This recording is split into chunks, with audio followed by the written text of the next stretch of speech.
Welcome, readers. Today on Book Chat, joining me is my Buddy Reads co-host, Classy Green. We'll be discussing the mystery title, Lock Every Door by Riley Seeger. Stay tuned.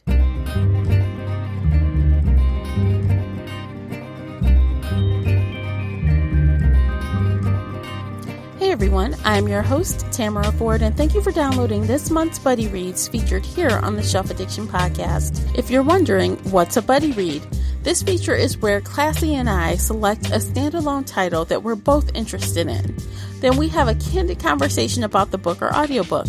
Grab a glass of wine or a cocktail, a cup of tea or coffee or whatever it is, your drink of choice, and settle in for this fun discussion. As always with book chats, there is a spoiler alert in effect. You've been warned. Be sure not to miss our adaptation fantasy casting for Lock Every Door toward the end of this podcast. If you're enjoying today's episode, please support this podcast by sharing it with one book nerd friend or on your favorite social media space. That would really help me out, and I appreciate you. You can find both Classy and myself on Instagram and Twitter.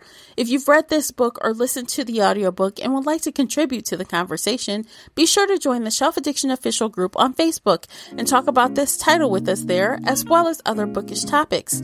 I hope to hear your thoughts on this discussion. The links for everything I've mentioned are below in the show notes. Hey guys, welcome back to another Buddy Reads here on the Shelf Addiction Podcast. So, of course, co-host Classy Green is back with us, and we're going to be talking about Lock Every Door. And before we get going, Classy is going to give us a synopsis. So you ready to jump into this, Classy? I'm ready. Okay, let's go. The synopsis, I'm reading some of it from Goodreads. It starts off with no visitors, no night spent away from the apartment, no disturbing the other residents, all of whom are rich or famous or both.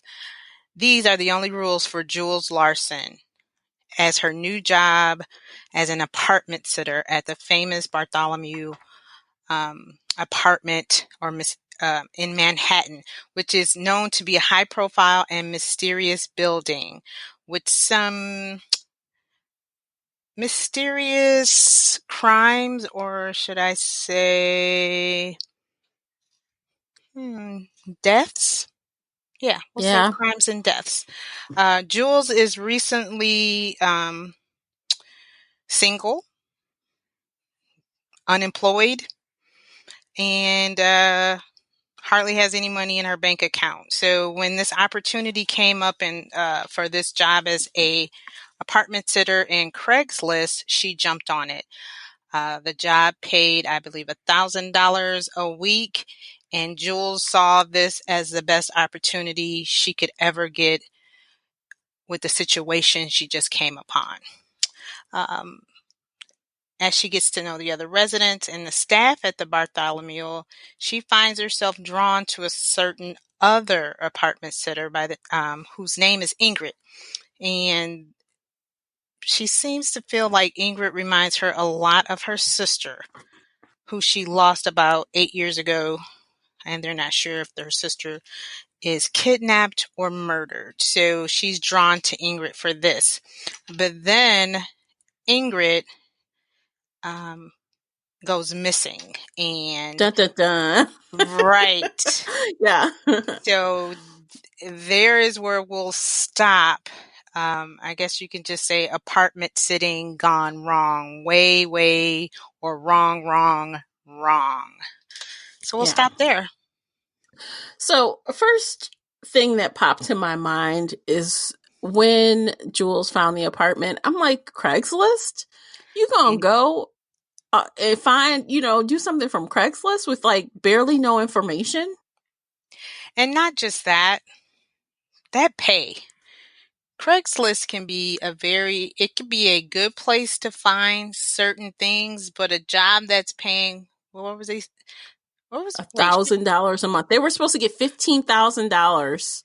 No, it was $1,000 a week. Right. Yes. So for you to like you said, it was this unbelievable plot, or, how he started off. Yeah, Craigslist can be good for buying maybe used cars or used electronics, but a job that pays that much? And it should also be noted that this job is not a regular job. They were being paid under the table in cash. Yes. Yes. But I will say this, when you're down on your luck and you need cash, you might do something strange for a little bit of change. So, And I wanted to give that character a benefit of the doubt. I tried to think, if for myself, if I was really in dire straits like she was.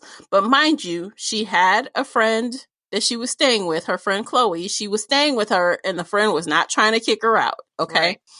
But if I felt like I had to go, I felt like stuff was dire, would I take the job?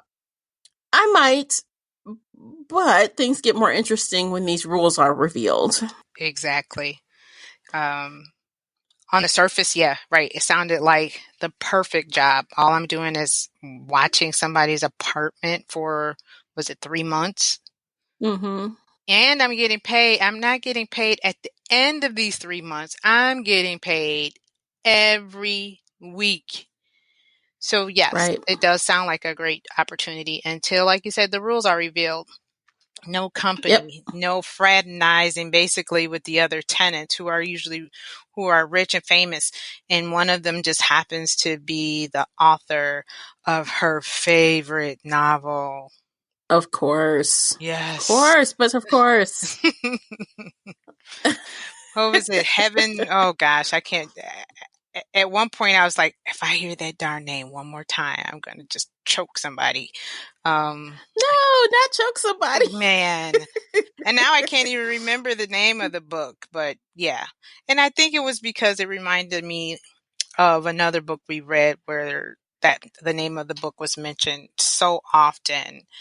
Um, I think it was Broken Girls. right, Broken Girls by Lauren Oliver. But that book, though, we actually got excerpts from the book, and that's not happening here. No, no, it's just Greta and the name of this book, which I thought, as much as it was mentioned, it should have been more a part. Well, it was a part of the story now that I think about it, but I won't. I'm getting off topic. Um, but yes, let's. Are we going back to the job? Are we going back to the rules? Let's go to the rules. So we know what the job is. We both kind of think it's a little lunacy, but if desperate measures, desperate people, desperate times, you do what you gotta do. Okay. Strange for some change. Yeah, but the rules, and her best friend Chloe tried to warn her off, like, really, when she heard the rules. I think, um, never mind that this is in a old, very kind of famous apartment building that's known for having a lot of people go missing or deaths and just like ghost stories. Outside of that, when her friend heard the rules, she was like, no, what are you doing? Like, are you crazy? That sounds weird. Right. So let's talk about the rules. So one rule is you cannot have any company ever. Yes. Ever. Ever. I was surprised that they were allowed to even leave the apartment with all those rules, but right, no company, which is really odd because that means, I mean, there were immediate red flags. You mean to tell Yep. me my mom, even though she does um, she lost her mom and dad in a fire, but you're basically telling me my family can't see me. So now Yeah. my spidey senses are immediately up. You trying to keep me away from my family. Yes. So, Now so the apartment owner is Leslie, or not the owner, but the manager. right, Her name is Leslie, and she did the interviewing. Her explanation for that is, hey, we have some famous people here. We don't want people looking and staring and asking for autographs, blase splee. And on the surface, okay, I can kind of see that, but it still was very strange. right. It was, along with, gosh, what was the other thing? Well, this wasn't a. You have to spend every single night in the apartment. That's right. That is right. Which is another odd thing. That means you're in my business. Mind your business. You're gonna tell me I can't. For one, I can't have company.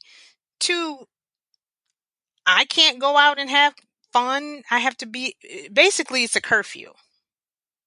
Yeah. Basically it's a curfew. So I'm a grown ass woman who can't have my family or friends over, and I have to be in the house at least by midnight, like Cinderella, right? Mm-hmm. You So, just spend the night there. Yeah. right, in that apartment. And then another one was what? Could they not have social media on their phones Yes. or something like that? Well, they could have it, but they said you cannot take any photos in the building or anywhere, like of R- anyone or in the building. Right. Or even outside of the building, I think they said you can't take any photos with the Bartholomew in the photo in any way, shape, or form. Oh, which might be a little bit what happened with Oh Girl, but we'll get back to her. Now Hmm. okay. Okay. Uh Yeah. And another another rule was, do you remember another one? I don't remember this rule, but let's see. It was one that I thought was strange. Um she asked about her health. Like, did you have insurance or did you have any medical conditions? And I'm like, I'm apartment sitting. But again, Leslie had a perfectly good answer. In case anything happens to you, we just want to make sure, you're taken care of. But I thought, that wasn't a rule, but just a question. Why are you asking about my health condition for me Hmm. to babysit? Okay, I won't say babysit, apartment sit for, we don't even know who she was apartment sitting for. There wasn't anyone. No, She they was just, told her, but they said she was dead. They told us. She said the woman was dead and that her family were trying to oh, sort out what to do with the apartment. I'm so glad your Um, memory is good, girl, because today, no. so one more rule that she had that I remember distinctly because she broke that rule on her first day. She was not to speak to any of the tenants unless spoken to. That's right. Yes. And she saw, was it the movie star or Greta the author? Manville. Okay, she saw Greta Greta. Manville. Yeah. Yeah, she was checking the Heart of a mail and she Dreamer. saw her in the mail. Heart Heart of of a the Dreamer. okay. I'm sorry. I'm sorry I broke in, but my It's memory fine. just, the book. That's the name of the book. Yes. She spoke to Greta, who basically gave her the diva look like, why are you talking to me, peasant? Oh, she did more than give her the look. She chopped her ass down. Like, that's your favorite book? Oh, I guess you don't read very much. Oh, yeah, she did. She said, yeah, you need to read more if that's all Hmm. you read. I was like, wow. Like, dang, woman, Right, this that's is your cruel. book. Right, Yeah. you're cruel and you just basically said, you need to get out more because my book, Mm-hmm. it was okay. I don't know if it was Mm. my best, but it was okay. So yeah, I did forget about that rule. Yeah, she did. She broke that one immediately. And Yeah. now that you say that, now some things are coming back to me about a few things. Okay, now I'm piecing them back together. Okay. All right, let's move on. Okay, so let's just say first for reference as you hear us stumble through this book, guys. So we're recording this on a Tuesday. We finished this book. I feel like we finished on the same day. Was that right? Yes, I probably finished maybe an hour or so, give or take 2 to 3 hours later than you. Okay, so we finished this like almost exactly a week ago. Almost. I think it's been like 6 days or 8 days. I can't remember if it's one day shy of a week or one day more than a week. Right. Or maybe it was 2 weeks. I don't know. 1 to 2 weeks. Right. I And think we're it is. I already think we're right, like right at the cusp of 2 weeks because you said, let's hurry okay. up and get this scheduled before we forget. And you know what? I don't think it's even just a matter of us forgetting. We're such avid readers that we read so many books in between that, Mhm. okay, I guess you can't say we forget, but it But you know what? The good ones you remember. Okay, so I'm okay, okay. So you the said ones that. that you You said it. let me put it this way. let me put it this way, the ones that you love and you find amazing stick with you. Like the one we did last time? Yeah, yeah. Okay, basically. Uh-huh. Ooh, I'm getting a And feeling here others, from you, ma'am. I'm getting a feeling here from you.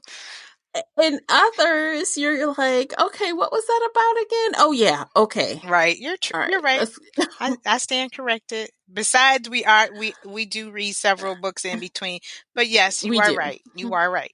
So I think we both said yeah at the same time.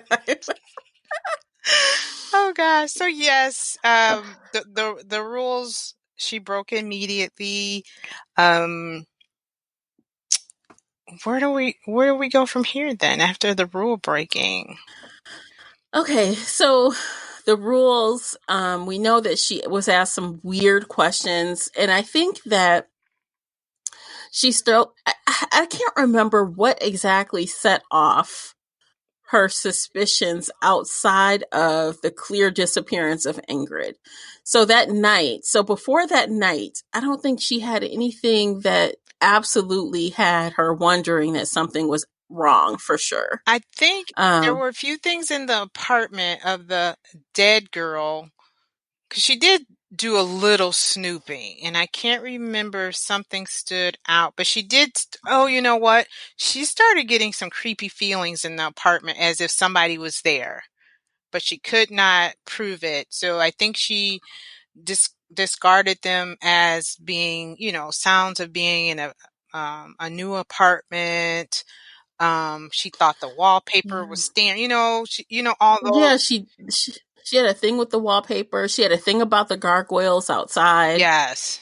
So she just had those, like you said, the spidey senses, but not enough concrete evidence, but that intuition, like something isn't right here. Like Right. the apartment was swept clean. I mean, granted, the woman was dead, but there was nothing basically left of. No personal effects. Right. What was her name? Lisa, maybe? I can't remember, but none. Right. There were no personal effects to even show that someone lived there. If I'm apartment sit, okay. So when I think of apartment sitting, I'm thinking you're just gone for a little bit. But granted, this woman is dead, so they probably did clean out her apartment, but nothing was left, and her family wants me to take care of this place. Mm-hmm. So yeah, those were Mm-hmm. some of the things that um kind of made her feel a little strange about this job.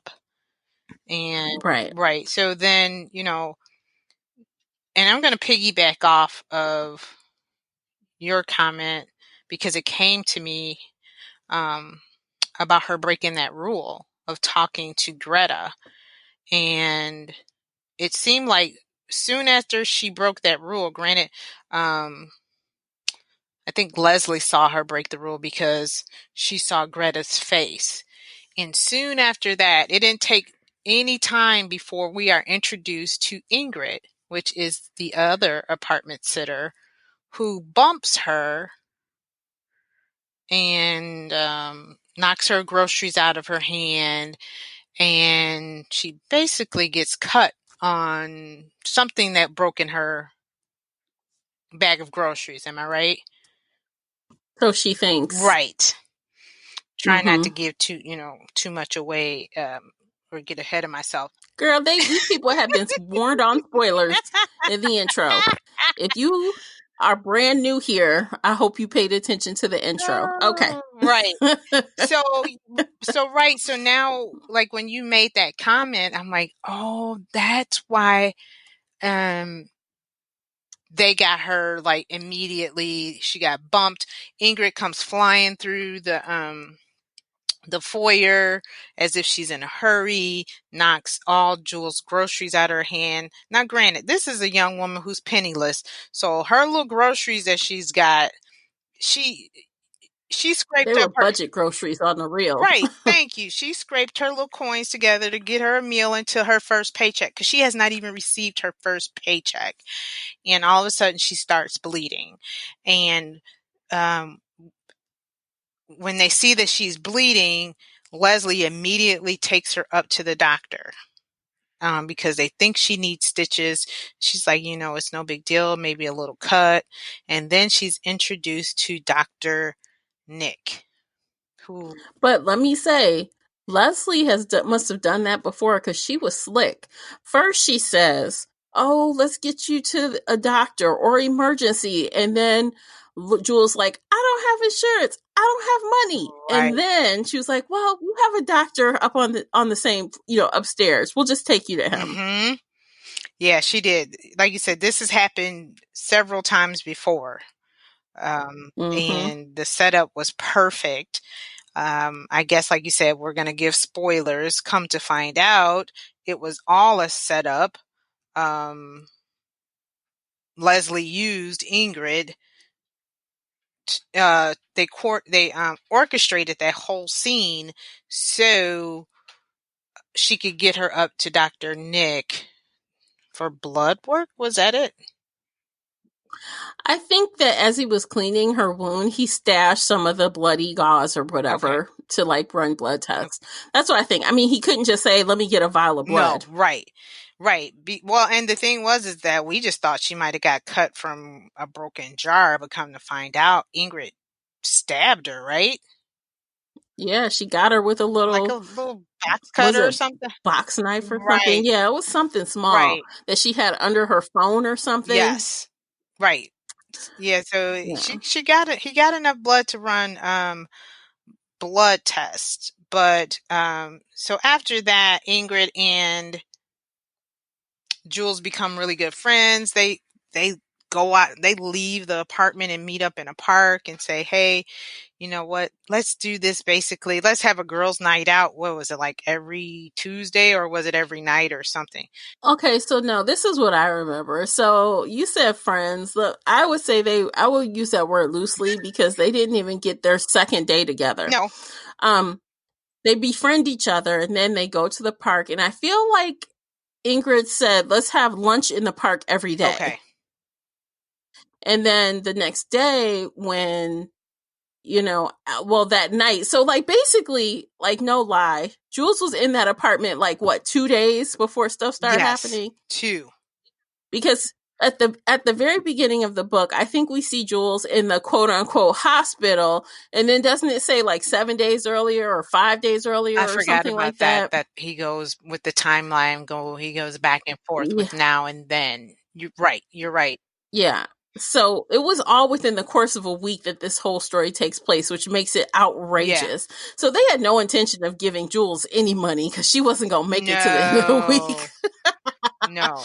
So so that night, so she hangs out with Ingrid outside. She comes back in as a peace offering. The guy at the front Charlie. buys her new Mhm. groceries, charms her, the whole nine. And then that night, or was it the next night? I'm losing track of time here.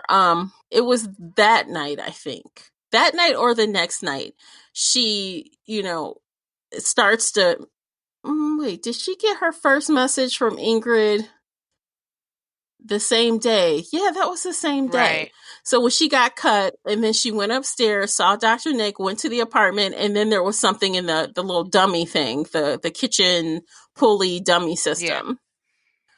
And then that's when, she meets with Ingrid because there was a note in the little thing and they exchanged a couple notes and they went outside, came back. And then I feel like it was that night she had heard like a scream or something. And she went downstairs to check on Ingrid and she was like, "It's fine. Yes. You can leave." Giving her a deadpan look. Right. I don't know what you heard, basically. Didn't she tell her, I don't know what you heard? That wasn't me. Right. Yeah. Everything I didn't hear right. anything. Everything's fine here. Mm-hmm. Everything's fine, but and she kind of knew something with that look on Ingrid's face that something was wrong because Ingrid was more is like a animated person, a character. You know, she's very like hyper and she seemed a little for her to say nothing's wrong, she basically knew something was wrong but couldn't prove it. Yeah. True. Yes. And that was kind of crazy because she kept trying to say, "Are you sure?" Like something feels off. And she did a good job of getting rid of her, but she was really, really trying to figure out what was what. Yeah. But she, in the end, she left. She left and she was like, "Okay, fine, bye." She leaves, goes upstairs, and proceeds to go to bed. Yeah. Right. Basically. But then I think she has this. Wait. Yeah. Can we get to the nuts and bolts? Yes, let's do it. I mean, see, okay, see, I feel like the problem here is that there's so much going on, and it's like you want to, like, you gravitate toward wanting to walk through the book because that is how it, you want to walk through the book because that seems like the most logical thing to do with all of the different things that are going Right. on, but it's going to take us 3 hours if we go at this And that's what pace. I was feeling because, like you said, Yeah. it's too much. Is it a ghost story? Is it a murder? What happened here? And it, it, it can get a little convoluted if we break down every little piece, which is how we felt while reading this book. It was, Yeah, because all of those pieces like come back later and they all fit into a puzzle, which I must say is kind of how the last book was by Riley Seeger. I feel like we kind of inched our way through the whole damn book until we got to the point, and then we said, "Oh, this is how all the pieces fit into the puzzle." So this is, I feel like, definitely his style. So you get it piecemealed little by little by little. And for some people that makes it a long read. Now, Classy, I don't remember, but you had a rough start on this I book. Is that did. right? I thought it was dragging ass, and it did. It really did. He is a Yeah. slow burn writer. Um, and I can appreciate a slow burn, but this right here, he really dragged it out. And then I read someone else's review who said he flushed out his characters. Okay, I'll that's your opinion.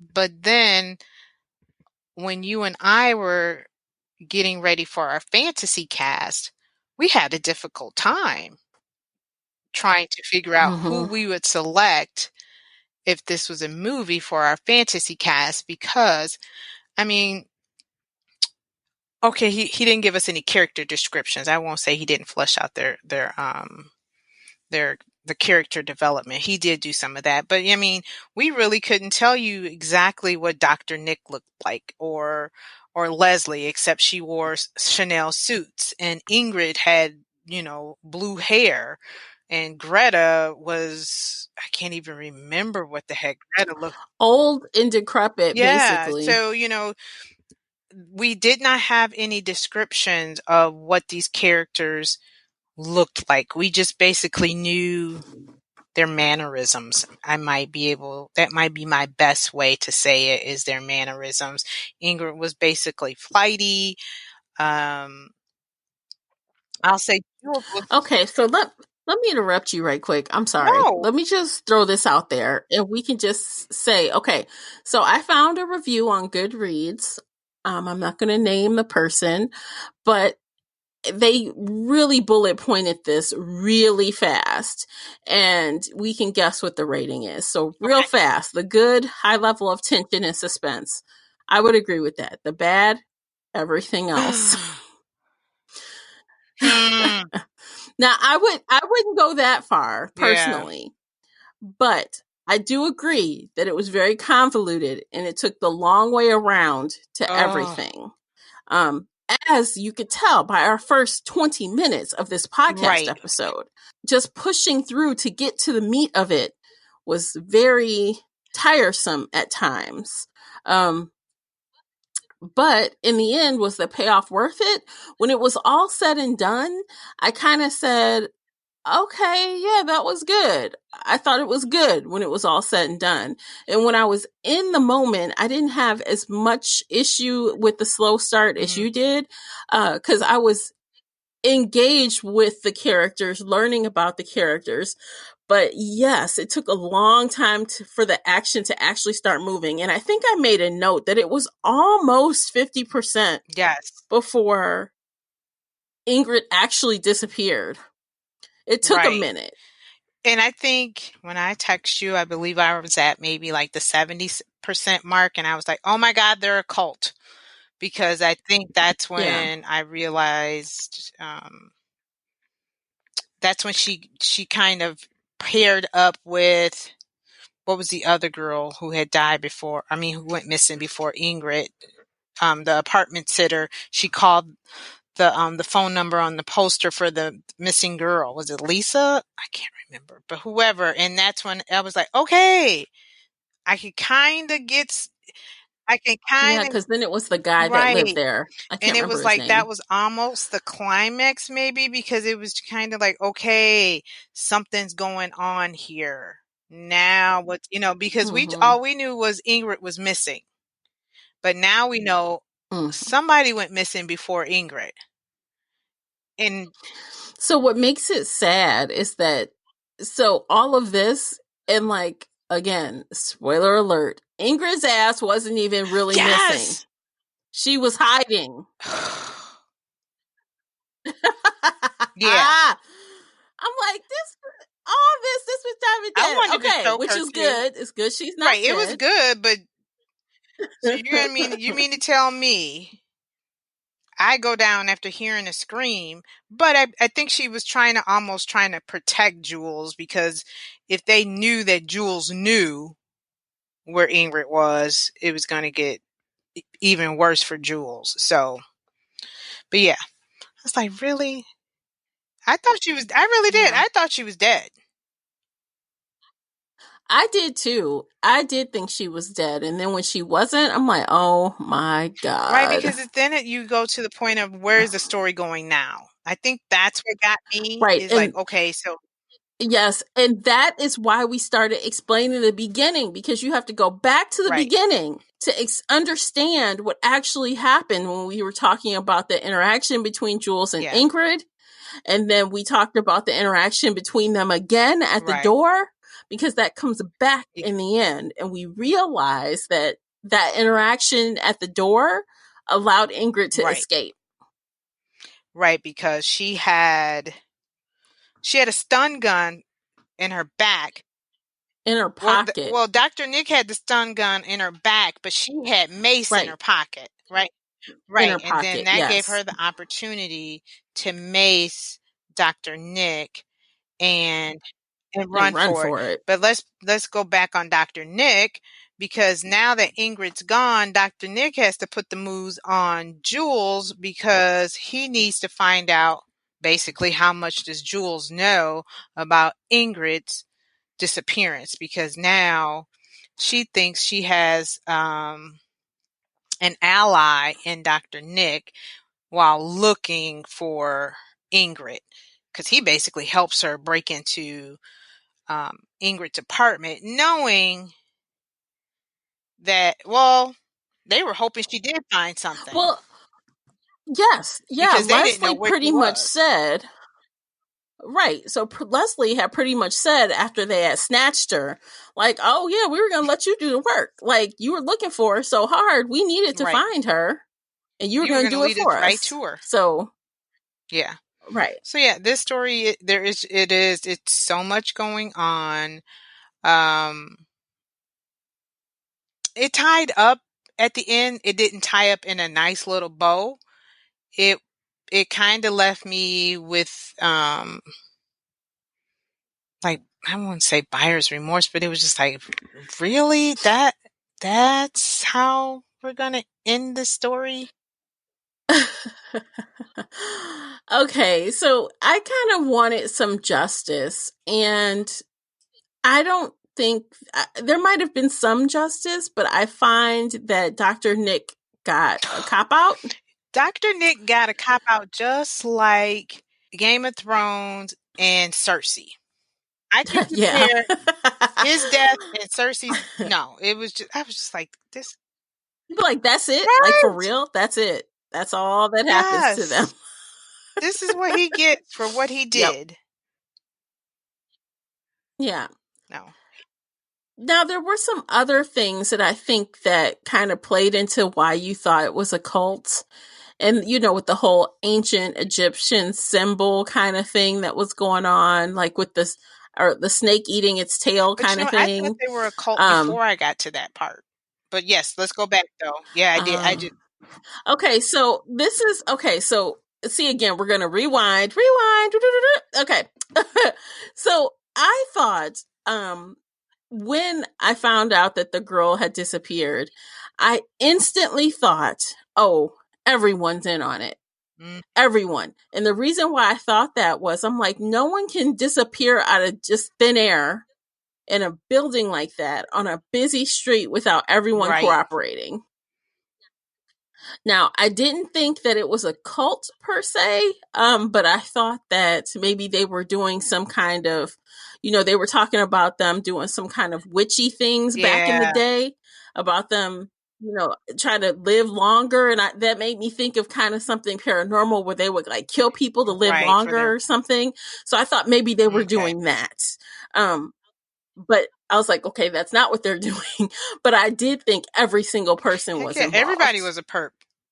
Even the woman Yeah. at the homeless shelter. I told you that, like, she a perp too. I think she took Ingrid, but she didn't, because, like you said, for them to get away with what they were doing, because now we're finding out that it's possible that 2, 3 other women have gone missing prior to Ingrid, that there's got to be more than just Dr. Nick and maybe another person involved in this. So I agree. I thought everybody's everybody's guilty until we find out the whole truth.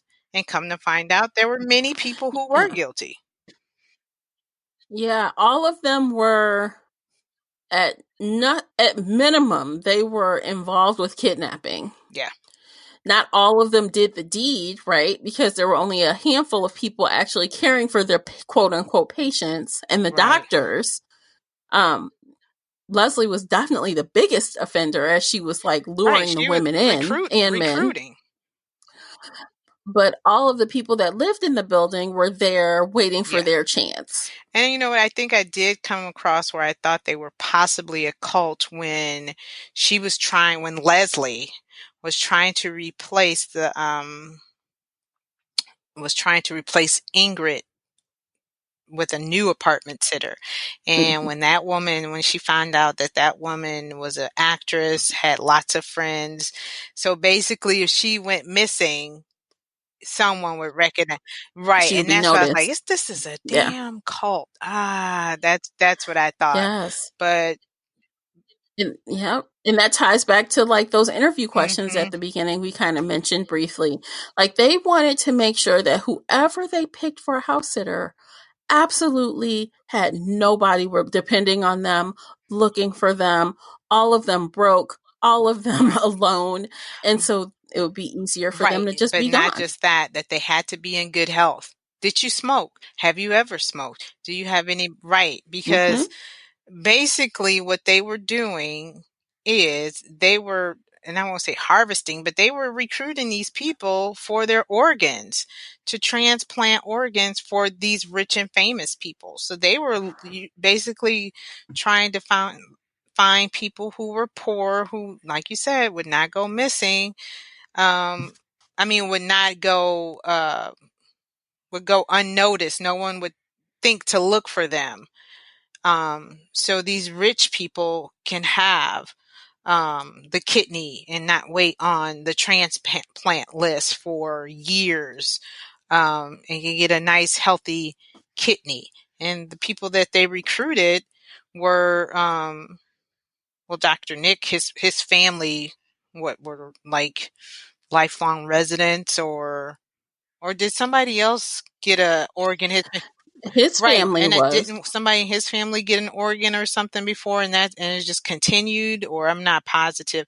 But like the other doctor was someone who kind of basically almost lost his license, and this was his opportunity to get back into the medical field and get some money, right? The other doctor that was there. Yeah, Yeah. so it was I feel like that his I feel like someone he knew benefited as okay. well.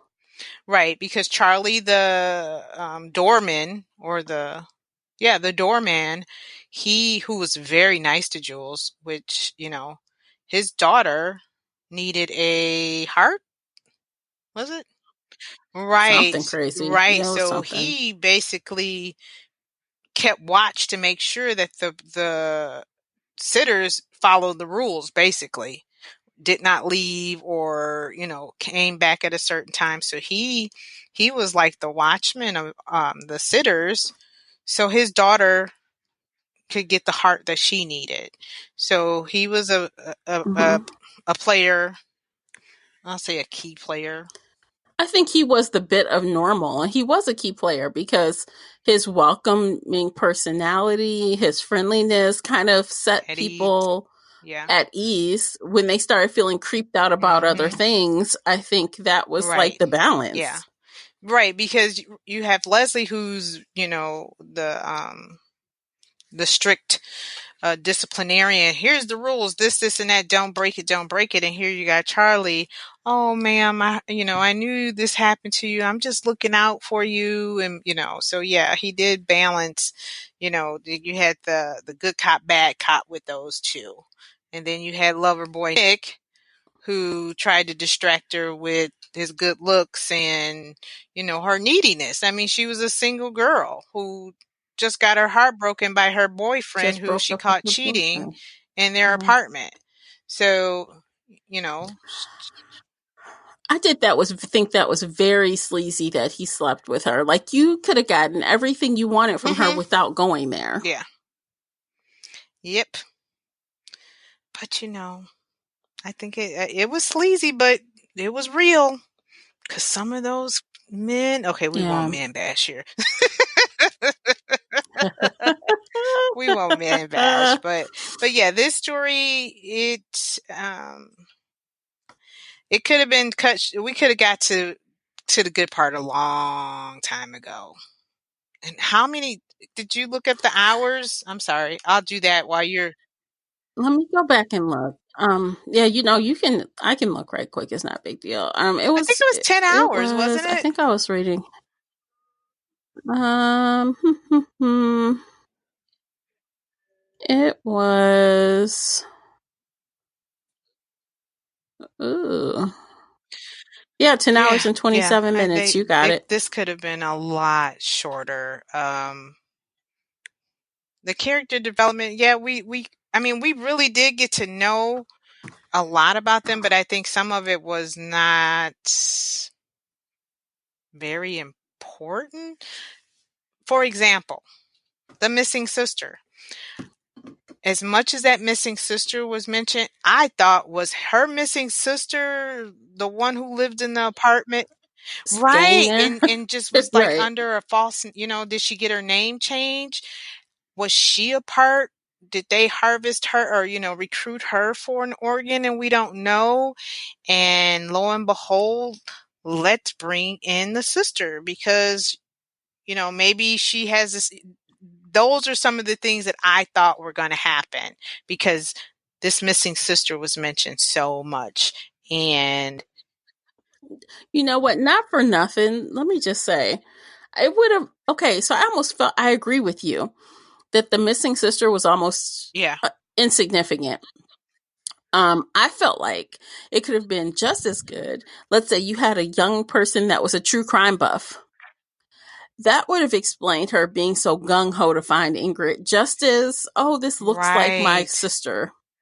Exactly. Because that's what I was thinking, that we've heard so much about her missing sister and how she went missing. She got in a car with somebody.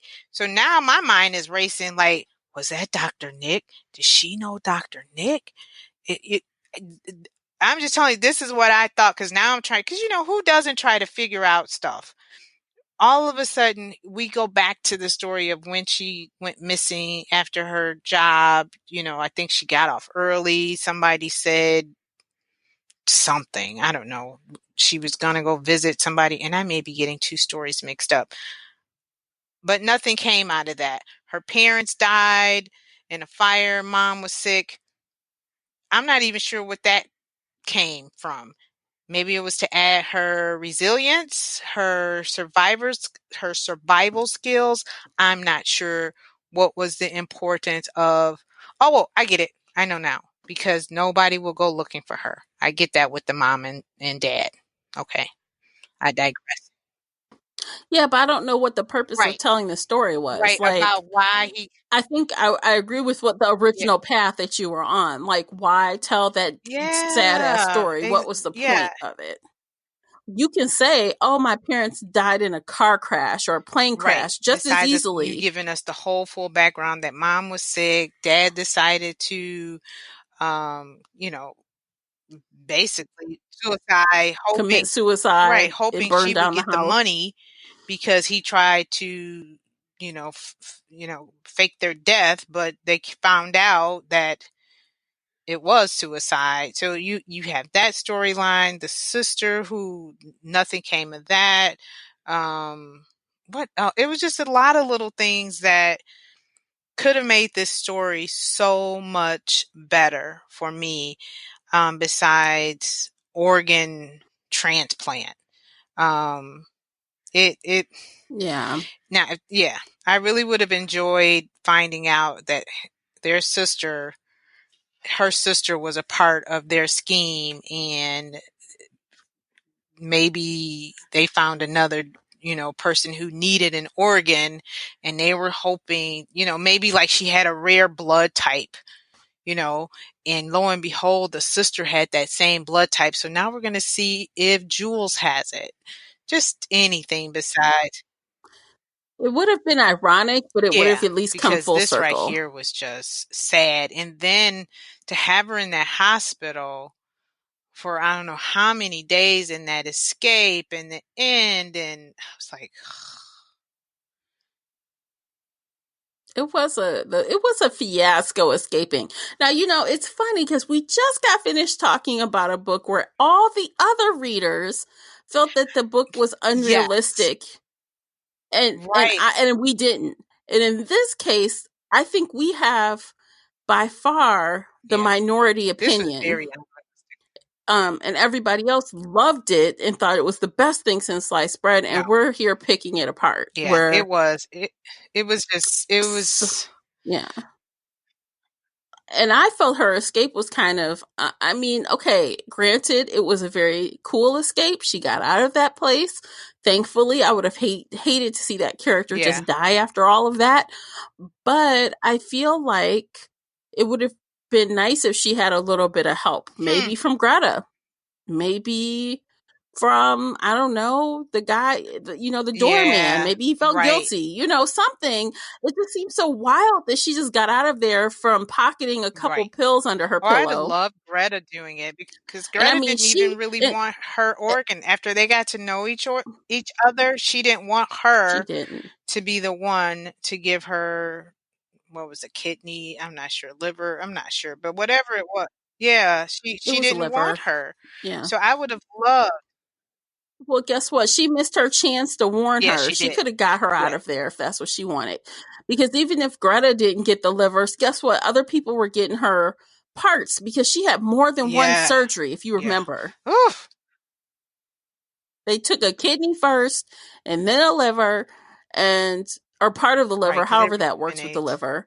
And yeah, they were thinking about what else could we, Mm-hmm. get on here before Right. you Let's see die. what else we can get out of you because you're basically just a little Hmm. peon in this world. But us rich people, we need to live and we need to survive. Even the little old man that was on, oxygen or whatever. He was, well, basically everybody that was there that was not a apartment sitter so needed something. Something. Or somebody Right. they knew So something. yeah, it I think we could kind of just say, you know what, this was a no go for me. And I almost thought I was going to like this one compared to the last time I lied. And the more I talk about this out Hmm. loud, the less I find he didn't tidy this one up as well as he did with The Last Time I Lied. I will give him much credit for the previous book versus this book.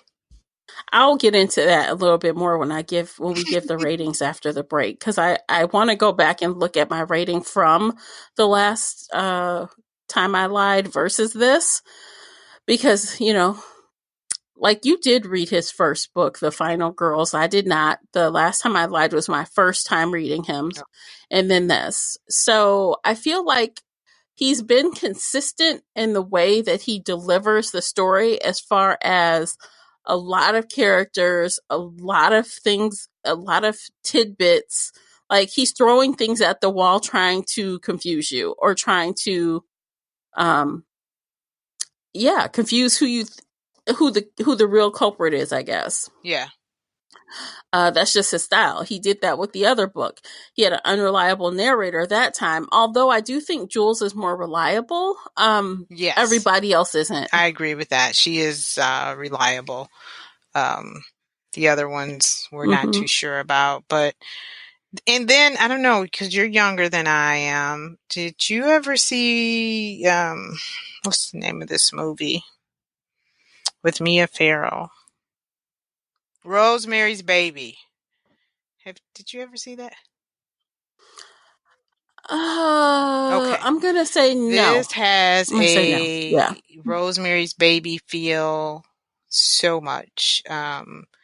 The spooky apartment, the creepy apartment building, but this one they recruit people to have babies by some Satan-like character. But I digress.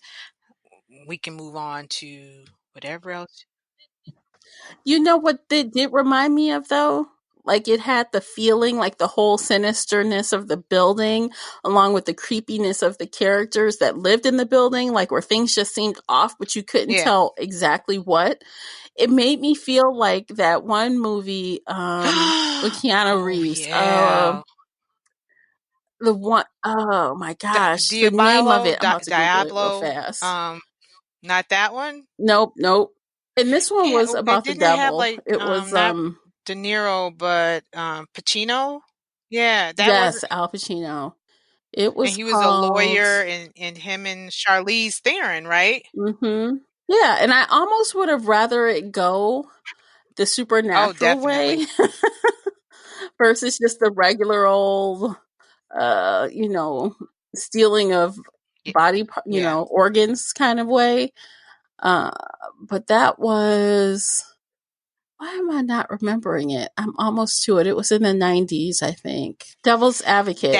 You're right. And it did have that That's kind of. I mean, especially like with the wallpaper and the eyes, because you remember in that one scene where the walls were like, it looked like body parts were coming at her, and everybody thought she was losing her mind, and she was, oh no, it's just you, you're pregnant, right? I would have enjoyed that a lot more. I kept waiting for something supernatural or paranormal, or even, like I said, with them like trying to kill young people to get their youth, even though it was ridiculous. I kept waiting for something like that.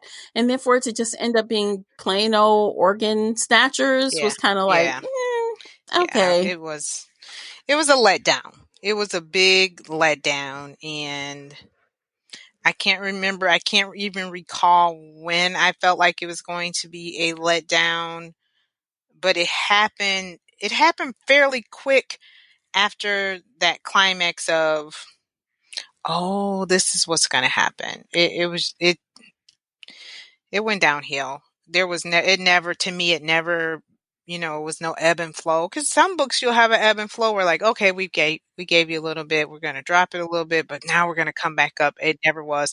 Not even the part where they're having the surgery and she wakes up and they, giving her these drugs.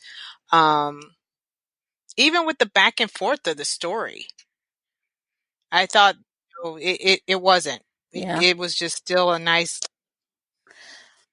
That's another signature item of his. He likes to tell nonlinear stories where you're now and then, now and then, even if it's a long period like 15 years or a short period like Yeah, 7 days.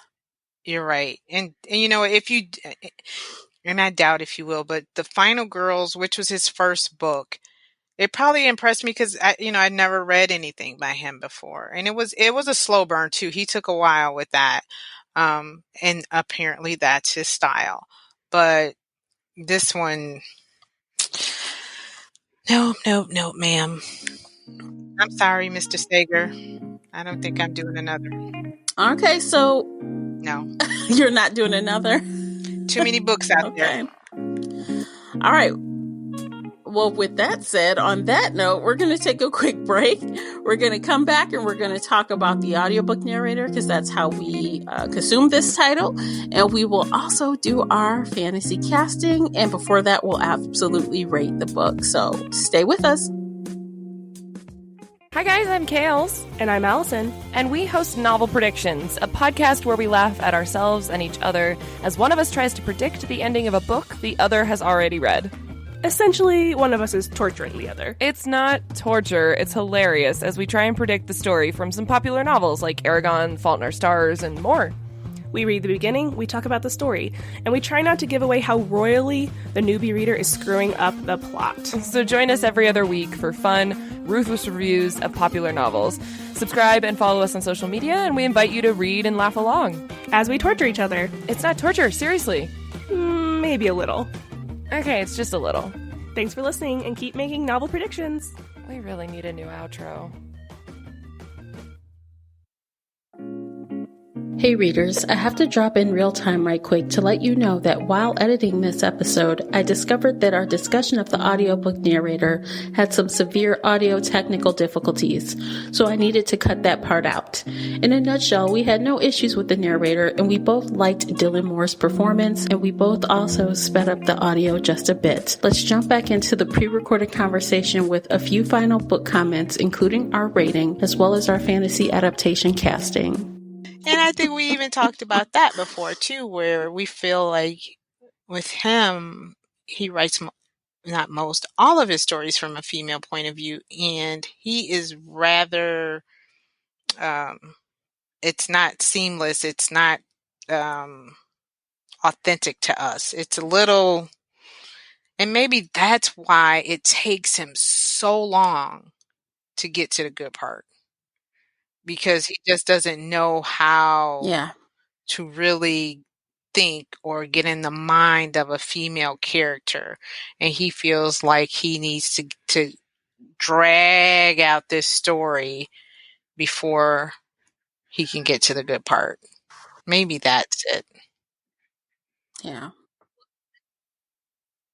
Well, I do know, personally, in my personal opinion, his cover art's always very catching.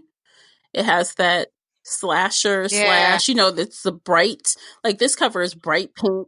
The last time I lied was blue. Right. The Final Girls was red. It's very stark. Yeah, almost like a neonish kind of. And I thought I heard someone say, well, I won't say. I think I read somewhere where someone almost considered this a little gothic. So yeah, I could get that feel. And you're right, his covers do have that creepy, come see what I'm about look to them. So I could see somebody really wanting to grab this book because cover art does sell. Well, if nothing else, he's definitely got a clear style. So with that said, let's give our ratings. Let's do the ratings. What did you rate Lock Every Door? My original rating was 3.5, but I think I'm going to drop this down to a 3, and I probably should go 2.5, to be honest. So if you had to round to whole numbers still, because, Goodreads doesn't allow halves. It would be a 2, to be honest, because at first I thought I liked this one versus the last time I lied. And I think that's the bad part. It's like, should I be comparing these two? At first, I thought I really did like this one, but it was too convoluted. So I would give it a 2. So I need to change my rating. Yeah, I'll give this a 2. Instantly, when I closed the book, when I was done with the last line of the audiobook, I was like, that was good. That's what I thought. I didn't say, Right. wow, that was so great or anything like that. But I was like, it was good. And so I literally lollygagged on doing the rating until today because I knew when I talked it through, it would come out naturally. Okay. And I'm going to go with a 3. I'm not doing any halves. I'm going to give it a solid 3 because for these reasons. One, like I said a moment ago, I wasn't bored and I consumed it quickly. But I had some issues with the lack of creativeness, some of the muddled storytelling, and those are also things that I also I don't know. Like the amount of things thrown up on the wall, I like, and I also dislike at the same time, if that makes any sense. So yeah, and then I did check what I rated the last time I lied, and I rated that 4 out of 5. I was gonna say you really liked. I Because did when you like were it. done, you really liked that twist at the plot twist, and this one. And I remember reading all these reviews. I think when we picked this book, we were like, oh, everybody's, the plot twist, the plot twist. And I'm kind of like, you know how you're sitting on the edge of your seat, like, where's the plot twist? Where's the plot twist? And I'm like, the book is over. Where's the plot twist? Yeah. Oh, it was the organ? That was the plot twist? I guess. Yeah, that was the plot twist. Because I missed the party. Like, I wasn't surprised by any of it. Like, I wasn't ultra surprised. I think I was more disappointed than surprised. Like, like I said, I was wanting something so much more, like, edge, like we just said, edgy, right? Yes. Or scarier. Or, I mean, yes, and getting your organs ripped out of you without your permission is scary. But I wanted it to be, like, not so... it's like when you know how what's the guy Oz is so scary, and then you pull back the curtain and it's this little stupid guy. It's like he pulled back the curtain and it wasn't really scary. It's like, yes, right. I came to the haunted house to be scared. Yeah. And I got Bozo the Clown instead of it. Exactly. Yeah. That's how I felt because I was at the edge of my seat at one point. I'm like, okay. And just dropped. The floor just dropped up from under me. So, okay. Yeah. 2 and a 4. No, 3. 2 and a 3. You gave me the 3. Okay. Yep. Alrighty. Oh, yeah. So would you read another Riley? Would you give him another chance? I probably, full disclosure, sometimes I am a sucker for the hype.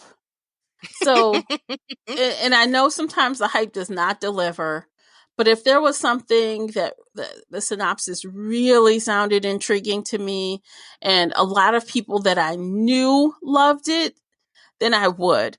But see, my mess up here is, a lot of people loved it, but the people on my list that I follow didn't read it.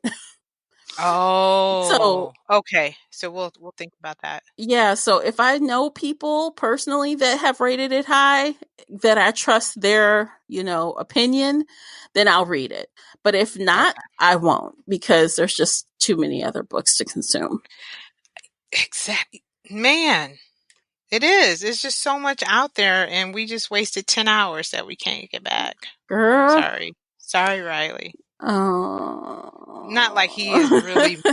Well, yeah. Our little opinion is not. It's just our opinion. Sales. Yes, it is. It is. And, honestly, you win some, you lose some. Everyone's not going to love it and everyone's not going to hate it. And honestly, I'm kind of in the middle. So there's that. Mm-hmm. All right, let's move on to our fantasy casting. We talked a little bit about how difficult this was for us to cast this fantasy adaptation movie. It was hard. It took me, I lollygagged around on this as well. I'm like, okay, well, we're recording tomorrow, so I guess I should do it. Right. I think I text you and I'm like, sidebar, Or Yeah. I haven't done, or I think I did it on Friday. I'm like, I have not picked a cast at all. So, all right, ready? Let's do this thing. So let's start with our main character, Jules Larson. Who did you pick for Jules? I picked Blake Lively, and I liked her. It was something about her character in A Simple Favor that stood out to me. Even though That's in A what I Simple thought of. Favor, I believe she was the evil. Oh, yeah, she was I was the awful. evil. Yeah, but it was just something about her that I think she's a good character actress that she could play, Jules. So Yeah, I agree. That's a yeah. good pick. I went with Jennifer Lawrence just because I've seen her kind of act giddy and bubbly, and I've also seen her act like hardcore, aka Hmm. Hunger Games, and Yeah. feel and be like, So I feel like she has the range. I feel like she could do it, and she Yeah, she looks the could. part. I could see her, just I can see her falling for Dr. Nick oh yeah, real especially my easily. Dr. Nick. Hell yeah, my Dr. Ugh. Nick. Okay, let's move on to Dr. Nick. He's also what I deem one of the major characters, so he got a nice big picture. And I picked Theo James. Oh, he's so sexy. And you said Theo is from. If you guys watch the Divergent movies, he was in there. He was also in let's see. He actually has some TV experience, so nothing that really jumps out at me. But he's in the Dark Crystal that's coming out, so that's going to be good. And he's like got some other things lined up. But yeah, if you just Google him or go to the blog post and look at these photos that we lined up for our cast, you'll be like, Oh, I oh do remember him. my God. See, I had to pick someone that you would be like, oh, I'm going to ignore all my instincts and just go for it because it's Dr. Nick. Mm. Mm. Okay. Yeah. So who'd you pick Okay. for Dr. Nick? I'm sorry. I'm still on your Dr. Nick over here. All Girl, right. yeah. See? Right? Mm. You see it? Mm. Do we have to? Okay. My Dr. Nick is Chris Pine. And I'm going to he starred in Star Trek, Wonder Woman, and A Wrinkle in Time. But that's it. I want to hear your story behind Chris Pine. Okay, girl, look. When I saw Chris Pine, I was like, meh. Because for some reason, I don't care for him. And I feel like when I saw him in Star Trek, I dealt with it because, hello, it's Star Trek, right? I like Star Right. Trek. But in anything else I've seen him in, I didn't love him in Wonder Woman. No, he didn't act well, and it was very choppy. It wasn't I didn't real. like him in some other stuff I saw. So now I'm to the point where when I see Chris Pines in a movie, I kind of gravitate away from it. So had Classy really cast this movie, I'd have been like, I don't think I want to see it. And I picked Chris Pine because of his eyes. I felt like his eyes were piercing. And see, I wasn't going basically for me. I was thinking, what young girl would see this man? But okay, I guess I could say me too. And would just be like, oh, he's so dreamy. Whatever you I'll be say. like, Dr. Nick, I get have away a from me. cut. You're gross. Uh, Sorry, okay. Chris All Pine. right, No so offense, no I'll say offense. you won the Dr. Nick pick. I think we're gonna tie on Jules, but Dr. Yeah. Nick, I will give you because Oh, thank you. I'm still See, looking at your girl, Dr. see? Nick. You know what? I digress, but I think he would have been a nice Christian Grey. He would have, man. He would have. Because the guy they Baby, really picked was just nasty. baby, he would. Okay, let's go back to Girl. casting. No disrespect, Theo James. It's all love. It's No, all yeah, love. he would have been a really nice Christian Grey. Yeah, he would. All right, who's our next one? All right, let's move on to Leslie, who is the property manager. I Who did you picked pick? Patricia Clarkson, and I loved her in The Green Mile. She was the wife of the warden, I think it was, who was sick, and she was sitting in her wheelchair and was telling, I can't remember his name in the movie, but it was Michael Duncan, and get away from her. Get away from me, you big whatever, what she called him. But anyway, but it's something about her that I could just see her in a Chanel suit, walking in the halls, showing Jules and whoever else the apartment and asking questions. Yes, I see it too, especially because she is more recently known in the Sharp Objects miniseries on HBO, That's based on the right. book by Gillian Flynn. And Yes. her character was like psycho, but I could see her really put together and really or telling people these rules and looking at people sideways and just being suspicious. And I see it all the way, all the Yeah. way. I forgot she was in that one. Yeah. In Sharp Objects. Yeah, when I saw her name, I didn't recognize her, but when I looked her up, I'm like, oh, that's who she is. I know exactly who that is. Yep. So, okay, so my Leslie is Alfred Woodard, and I seriously picked her for two reasons. One, after seeing her performances in a lot of stuff more recently, especially Luke Cage, I could see her also ordering, oh, are you good for this? And questioning and doing all this. I could see her in that role. And plus, I wanted to add a splash of color to this movie. Yeah. I could see her doing that because her Luke Cage role, she is very diverse in that role. Because what is she, like the mayor of the city or something? Yeah. She was, and so she's playing that professional role along with cutthroat undercover crime boss. So she cleans up nice. So I mean, I can imagine her in these expensive suits or whatever the lady was wearing. And just would fool you like, I'm just really I'm just very concerned. Yeah. Yes, I could see her doing that. Okay. Next. So let's move on to Chloe. Chloe is Jules's best friend. Who did you pick, Classy? I picked Miss Zoe, who really is my stepdaughter Kravitz, because Lenny is my I picked Zoe Kravitz, and I picked Zoe because in the book Chloe was the one who was constantly trying to convince Jules not to move into the Bartholomew. Are you crazy?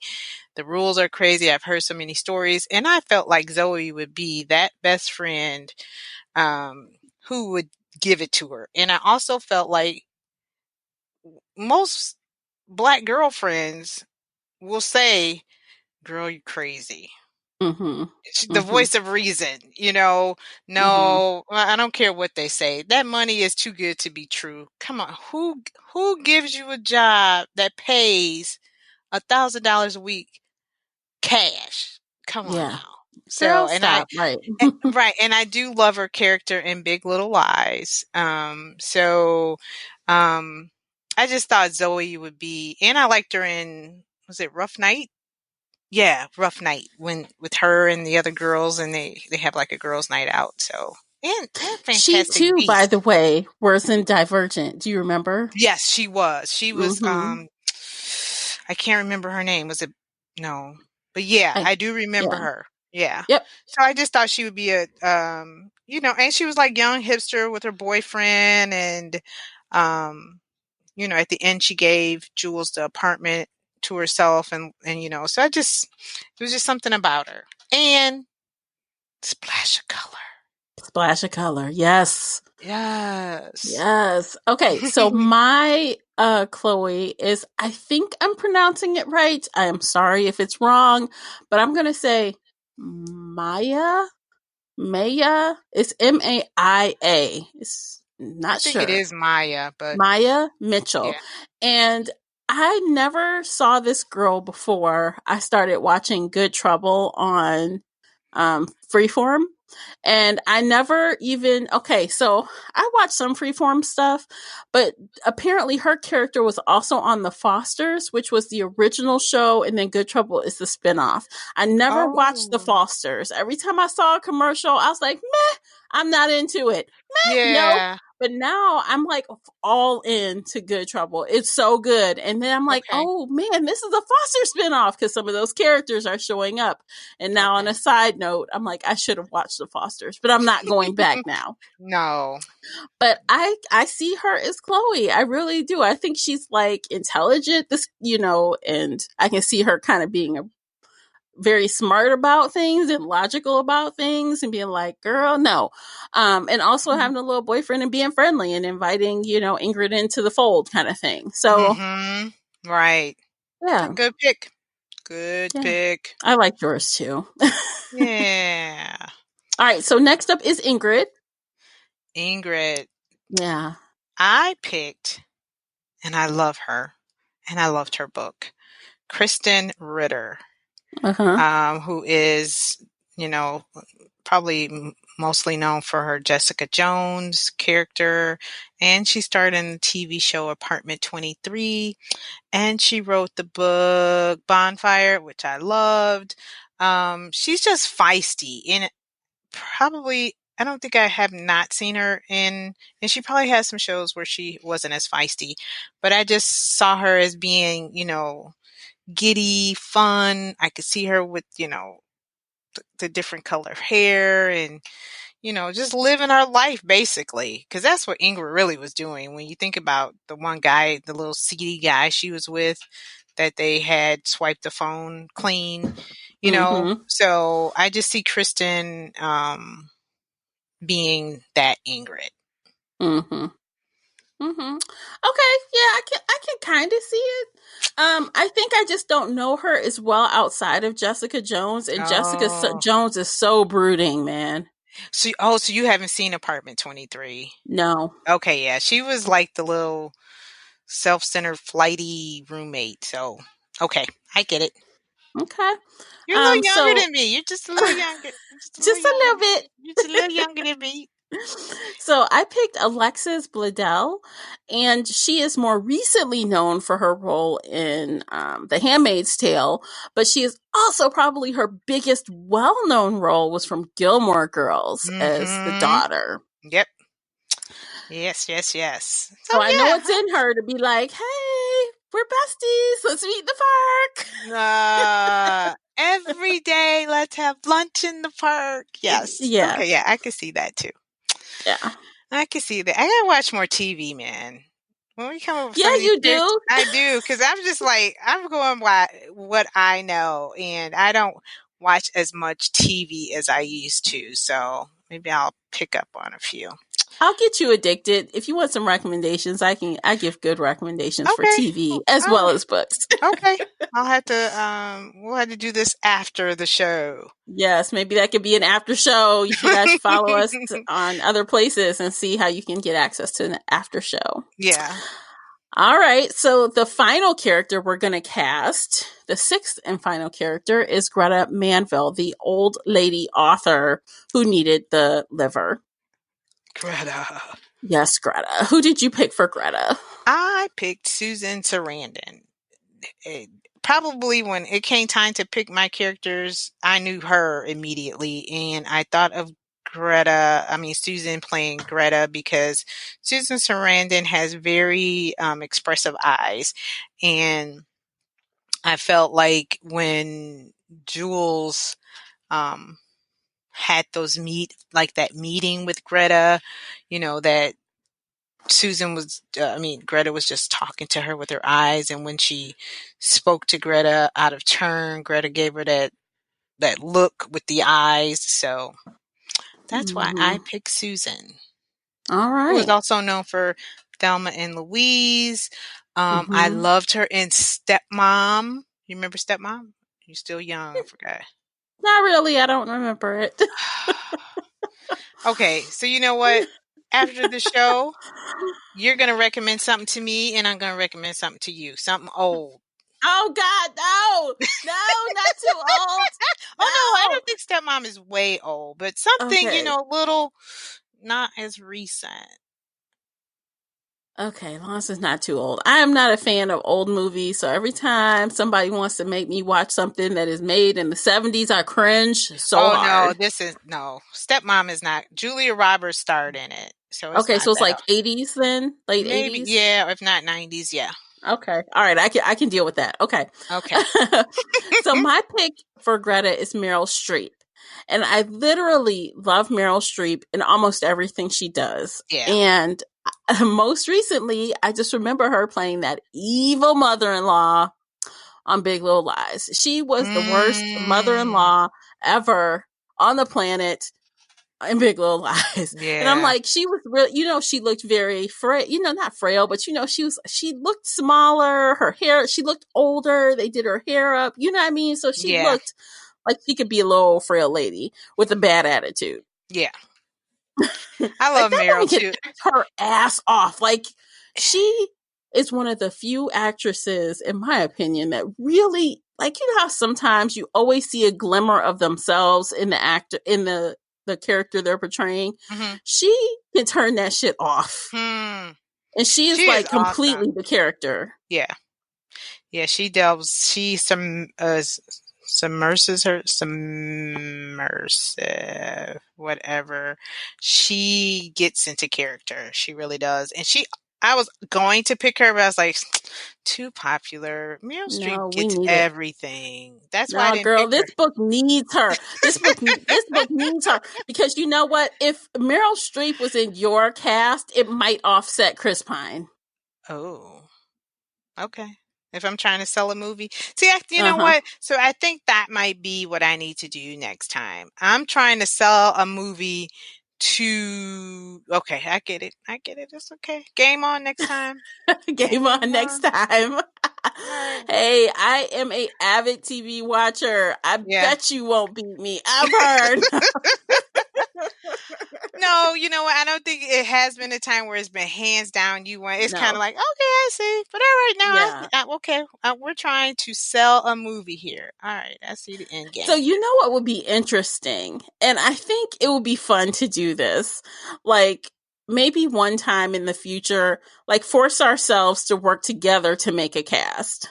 Ooh. One cast. And then just break it down. We're like, no, I don't see that. Okay. Or maybe bring ours to the table and talk it out. And then at the end, we pick one cast. Okay. Kind of how like we just did. And then between our two, we would pick who would actually be cast. And then post a final. Or we could have the audience even vote too, even though we pick ours, and we could do vote and see who has the better. Yeah, who has the better cast? Yeah. Oh, okay. I love a good contest. I love a good competition. I think that would be a good idea. Okay, y'all, join the Facebook group, the Shelf Addiction Official, and let Classy know what you want us to do. Like, to evolve our fantasy casting even more. Yeah. We gave you guys those 2 examples. Tell us what you think. That would be really fun. Good. Yeah. All right. So I think that brings us to the end of the show. Yes. I don't have anything else. That's it. All right. We are done talking about Lock Every Door. We will be back again next month with another book that we have yet to decide on. But we will choose that off air. So stay tuned, guys. Join us on Facebook, and we will see you guys next month. Happy reading, everybody. If you enjoyed today's book chat episode and would like to show your support, there are a few things you can do. Head on over to Apple Podcasts and leave a positive 5-star review. You can follow me on Twitter at Shelf Addiction. Most importantly, you can share this podcast with friends and family that enjoy all things bookish, including author interviews. Thank you for listening, and until next time, happy reading.